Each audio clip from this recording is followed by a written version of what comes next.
En phase solsticiale, on est invité à supporter l'autre, à supporter ce qui est différent, à faire comme si cette différence n'existait pas, à oublier cette différence.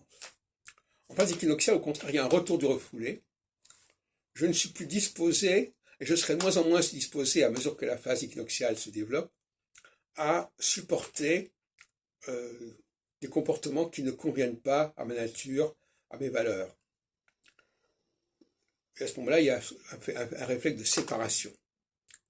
Donc en phase équinoxiale, le réflexe est celui de la séparation, de l'isolement des uns par rapport aux autres, des groupes les uns par rapport aux autres, sur un critère souvent visuel, sur un critère souvent auditif. Et en phase solsticiale, on balaye ces réactions de rejet. Et d'ailleurs, c'est intéressant parce que la femme, elle n'est pas dans le rejet. Quand elle reçoit un enfant, quand elle a un enfant en son corps ne le rejette pas. Et l'homme, lui, il pourrait pas vivre ça. C'est pour ça que je dis que la femme est beaucoup plus favorisée par la solsticialité, parce elle supporte beaucoup de choses, elle accepte beaucoup de choses, voilà. Et l'homme, lui, il est plus lui-même dans l'équinoxialité, parce que il y a des choses auxquelles il réagit négativement et qu'il n'a pas envie de subir.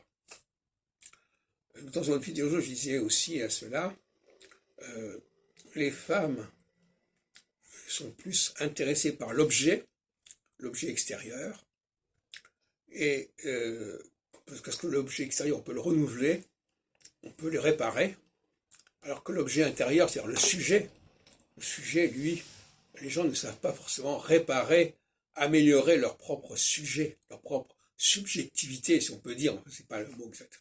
Mais cela dit, c'est vrai, le mot subjectif, c'est simplement quand on est capable de s'exprimer par soi-même. Descartes, il est l'avocat de la subjectivité, du cogito ergo sum. Moi, voilà ce que je ressens. Et l'objectivité, c'est dire les choses telles qu'elles sont, telles qu'elles s'imposent comme cela, à notre conscience, Et c'est ça aussi le conflit entre le masculin et le féminin. Le masculin va se renouveler par le biais du sujet, le travail sur le sujet, sur soi-même, et le féminin va se renouveler essentiellement par le renouvellement des objets, c'est-à-dire des choses qu'on acquiert, des choses qu'on consomme.